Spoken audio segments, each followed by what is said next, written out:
Akkam jirtan kabajamtoota hordoftoota keenya oduu Oromiyaa Viijin Miidiyaa irraa qabannee dhiyaannee matootii dursuun jalqabna. Raayyaa Itoophiyaatii fi humnoota Tigraay gidduutti waraanni eegaluun gabaafame. Lixa Tigraayitti dhukaasni hamaan dhagayamuun himamaati jira. Muddamni siyaasaa ji'ootaaf ture gara lolaatti ce'uu mootummaan naannoo Tigraay beeksise. Bulchiinsi TPLF har'a ibsa baaseen waraana bifa haaraatti jalqabameef qubee isaa gama mootummaa federaalaatti laachaati jira. Kanneen jaan matootii oduu har'aati gara bal'inaatti achi ce'a.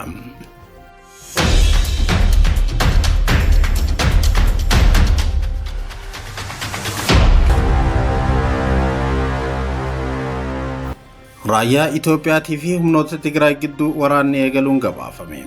Lixa Tigraayitti dhukaasni hamaan dhagayamuun himamaati jira. Kaaba baha Itoophiyaa bakka Suudaan daangeessutti waraana mootummaa federaalaatii fi humnoota Tigraay gidduutti sanbata har'aa ganama walitti bu'iinsi mudachuu maddeen garaagaraa gabaasaati jiran. Walitti bu'iinsi kun hooggantoonni gartuu TPLF bulchiinsa yeroo mootummaa federaalaa hundeesse diiganii aangoo erga to'ataniin booda isaanii fi mootummaa federaalaa gidduutti muddamni erga cimeen booda mudate. Aangoonni naannoo Tigraay harkaa qaban raayyaan ittisa biyya Itoophiyaa gama lixa Tigraay bakka adda Sharariinaa Jaamutti ifatti waraana baneera jechuudhaan himatan. Mootummaan federaalaa ganama kana naannoo Sharariinaa daangaa Suudaan dhiyootti argamutti Tigraay irratti waraana bane jechuudhaan aangawaan olaanaan adda bilisummaa uummattoota Tigraay TPLF Amaanu'eel Asaffaa Ajaans Firaans Pireesiif hime. Amaanu'eel Asaffaa waraanichi itti fufuudhaa saddeesseeti jira. Ji'oota muraasaaf humnoonni federaalaatii fi waraanni Tigraay daangaa naannoo Tigraay kaabaa irratti tuulamaa kan ture yoo ta'u, lachuutuu walitti bu'iinsa haaraa qabsiisuudhaaf socho'aa jiru jechuudhaan walimachaa turan. Lolli dhukaasa meeshaa gurguddoof keessaa qabu kun akka Amaanu'eel jedhetti lixa Tigraay iddoo falmisiisaa naannoo Amaaraatiin bulfamaa jiru keessatti gaggeeffamaa jira. Dubbiiman waraana Itoophiyaa gaafii Ajaans Firaans Pirees isaaf dhiyeesse irratti deebii hin kennine. Amma oduun tun qindooytuttis gama mootummaa federaalaatiin ifatti wanti dubbatamee hin jiru. Haa ta'u malee aktiivistoonni mootummaa Itoophiyaatiif dhiyeenya qaban mootummaan tarkaanfii cimaa dirooniidhaan deeggarame fudhachaa akka jiru himaati jiru. Kolleejii Yuunivarsiitii Oslootti hayyuun dhimma kana hordofaa ture Keejeetil Turumvool Ajaans Firaans Pireesitti akka himetti. Kun bu'aa kuusamiinsa waraanaa ji'ootaaf naannoo qarqara daangaatti kuufamaa tureeti jedhan. Waraanni kun jalqabbii waraana bal'aa ta'uus akka danda'u kan eere yoo ta'u, tilmaamni isaanii garuu haleellaan irra jalqabe mootummaan federaalaa humna guddaa akka qabu itti mul'isuudhaan humnoota Tigraay akka sodaatanii gama boodaatti deebi'an gochuuf ta'u akka danda'u eereeti jira. Waggoota 28f Itoophiyaa bulchaa kan ture humni TPLF mormii uummata irraa ka'een aangoo mootummaa giddugalaa dhiisuudhaan naannoo Tigraay kan uummata miliyoona 6 qabdu maddeeffatee hoogganaati ture. Humnoonni mootummaa federaalaa Itoophiyaa fi Eertiraa gama tokko ta'uudhaan waraanni Tigraay gama kaaniin ta'uudhaan walitti bu'iinsa bara 2020 hanga 22tti kaaba Itoophiyaatti gaggeeffameen lubbuun namoota 600,000 dabruu gamtaan Afrikaa himuun ni yaadatama. Erga waliigaltee Pirootooriyaatiin booda wal waraansa hamaan adda dhaabbatee turus waraanni marsaa lammaffaa hirmaattota bakka wal jijjiiruudhaan jalqabaa waan jiru fakkaata.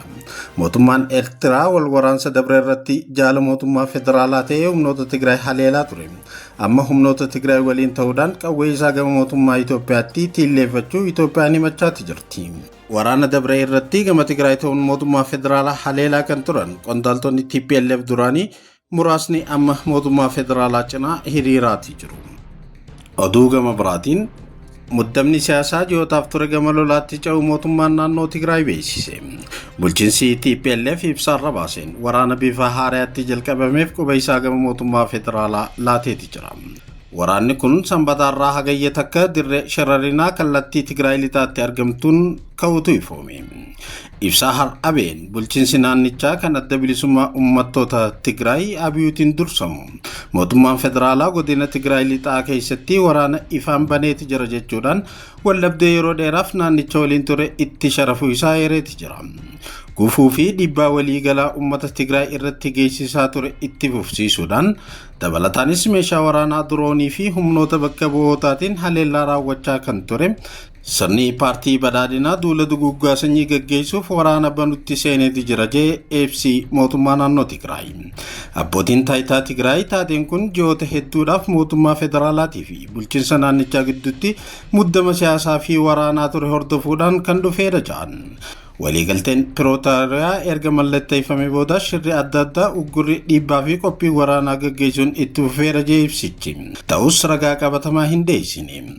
Badinsa biyyattiitiif gonkumaa harka hin kennu kan jiru ibsichi humnoonni fi deeggartoonni Tigraay akkuma kaleessaa seenaa dinqisiisaa galmeessuudhaaf akka qophaa'an waamicha dhiyeesseeti jira. Saudi Arabiyaan lammiilee Itoophiyaa du'aan adabde.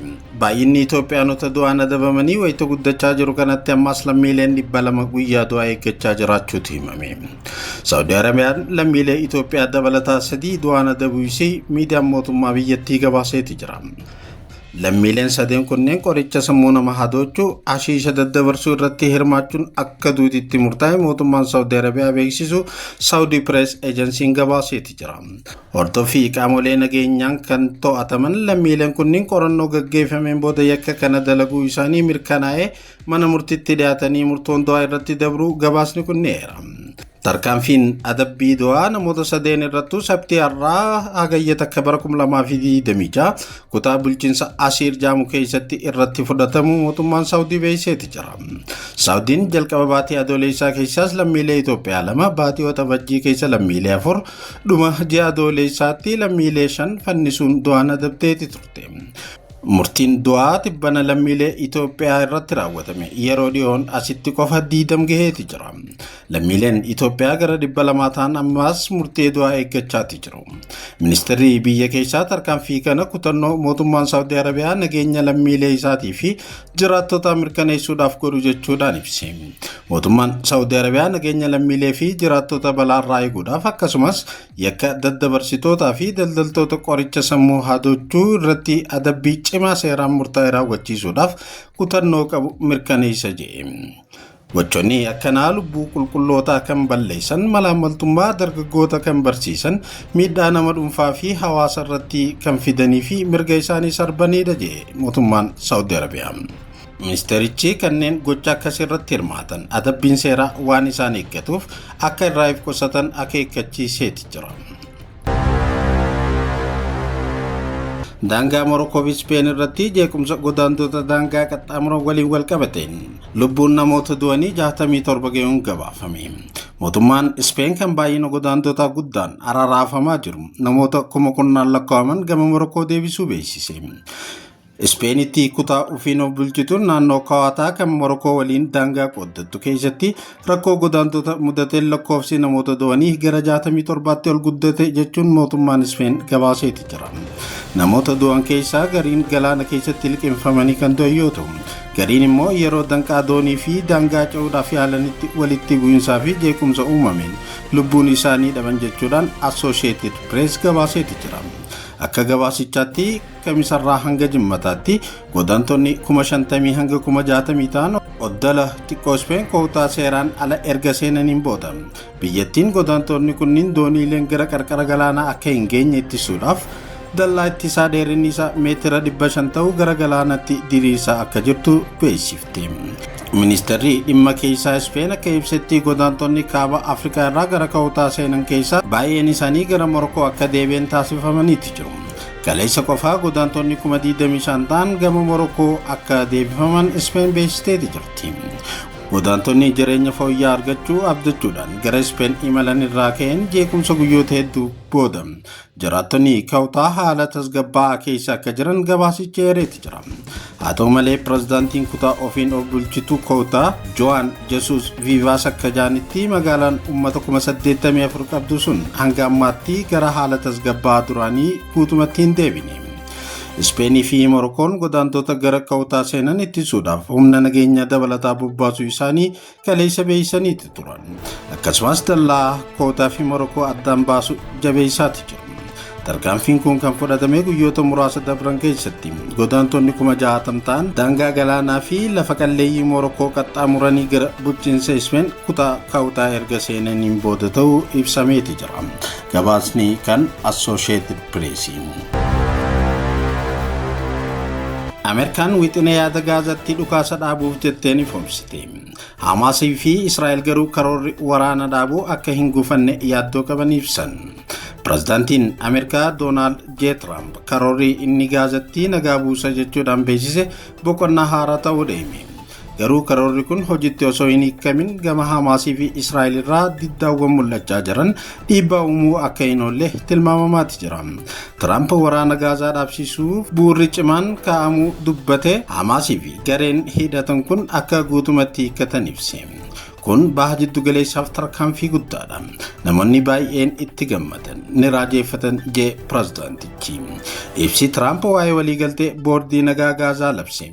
Carraaqii ji'oota hedduun turee fi waliigaltee waraana dhaabuu bara dabree bakka bashannanaa Sharmal al-Sheekhitti gaggeeffame eegsisuudhaaf godhamaa ture hordofee kan dhufedha. Ta'us Hamaasis ta'e Israa'el waliigaltee kanaaf hammam kutannoon akka dhaabbatan ifa hin turre. Carraaqiiwwan asiin dura waliigaltee irra ga'uudhaaf godhameen sababa ol shakkii fi walitti morkachuu garee lamaaniitiin gufachaati ture. Qondaalli olaanaan Hamaas waliigalticha irratti hirmaate Rooytarsitti akka dubbatetti hojiirra oolmaan waliigaltee kanaa kutannoo jalqabaa Israa'el duula waraana dhaabuu fi humnoota isii Gaazaa keessaa baasuun kan waliigaltee bara darbee keessatti hammatamee ture hojiitti irratti hundaa'a. Qondaalli Israa'el gama isaatiin ejjennoon Israa'el Hamaas dhugaadhaan hidhannoo hiikkatu malee waraanni Israa'el sarara keelloo ammarra jiru keessaa hin bahu jedhan. Sararri keelloon iyyuu sarara waliigaltee dhukaasa dhaabuu booda waraanaaf sararameedha. Ministeera muummee Israa'el Benjaamin Netanyaahuu waliin torbee kana Waashingtanitti kan wal arge Tiraamp waliigaltichaan Israa'el baay'ee gammadde jedhe. Israa'el nu gargaarteetii jirti baay'ee namoota gaariidha jedhe Tiraamp. Maddii siyaasaa Israa'el tokko yaada kanneen dhimmi Gaazaa marii Netanyaahuu fi Tiraamp keessa hin turre jedhe. Hamaas jimmata kaleessaa ibsa baaseen tarkaanfiin jalqabaa gara waliigalteetti geessisu Israa'el ajjeechaa fi duula waraanasii dhaabuu fi kutannoo agarsiisuudha jedhe. Haa ta'u malee Tiraamp waliigaltee kana jajee sa'aatii muraasa gidduutti aangoon fayyaa Gaazaa haleellaa qilleensaa Israa'el yoo xiqqaate si'a 2 raawwattee fi dhukaasa qawwee naannoo sanitti tureen namni Paalestaan tokko ajjeefamuu kaan immoo madaa'uu ibseeti jira. Waraanni Israa'el gama isaatiin haleellaa kana qorachaa akka jiru ibse. Dhukaasa san ilaalchisee garuu waan beeku akka hin qabne dubbate jechuudhaan BBCtu gabaase. Egaa kabajamtoota hordoftoota keenya oduun Oromiyaa Vision Media irraa qabannee dhiyaanne kana fakkaatti. Sagantaan teenya namoota hedduu bira akka ga'uuf like, share godhuudhaan akkasumas YouTube Oromiyaa Vision Media dhaa subscribe godhuudhaan nu cinaa dhaabbadhaa oduu keenya xumurra.